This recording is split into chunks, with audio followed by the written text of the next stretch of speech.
Fradinak most már az is tökéletes, hogy nem történik semmi ebben a hátralévő 2,5 percben. Tomori, Woltering.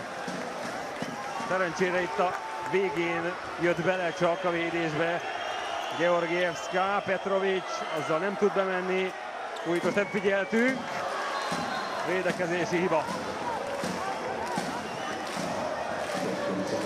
Kinga Bizdra használta ki. 26-24.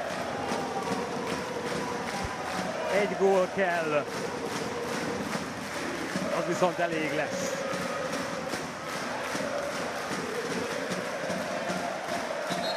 Szarka. Kicsit kijjebb tereli a játékvezetőt, Petrovicot és Szamoránszkit. Zácsik. Kucsánszki, Tomori. Kucsánszki ki fogja elvállalni, Zácsik elvállalja! Újra 3 közt, és ez a meccs most már így meg lesz. Bizdra nem kellett volna ennyire könnyen beengedni, egy picit talán már a hazai játékosok is ünnepeltek.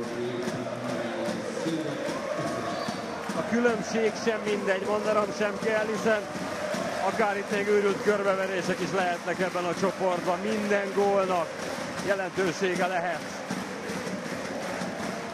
A legfontosabbat, a 2 pontot már zsebben érezhetjük.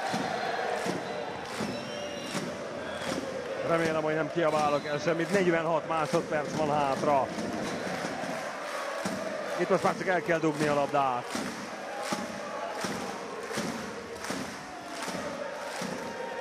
Kucsánszki, még egy passz, Tomori.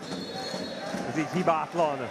Fenn a bírók keze, Elek Gábor pedig most kér időt.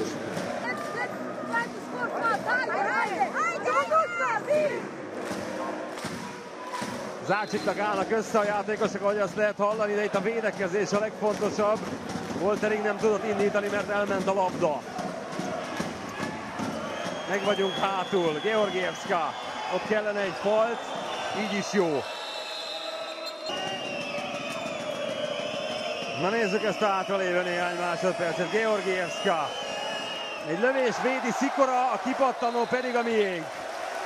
Mekvedovics belökte Kovacsicsot a hatoson belülre, az óra pedig mindjárt lepereg, esetleg még egy lövés. Tomori eldurrantja fölé. Ez a végeredmény. 27-25-re megnyerte a Buducslaszt elleni létfontosságú mérkőzését a Ferencváros.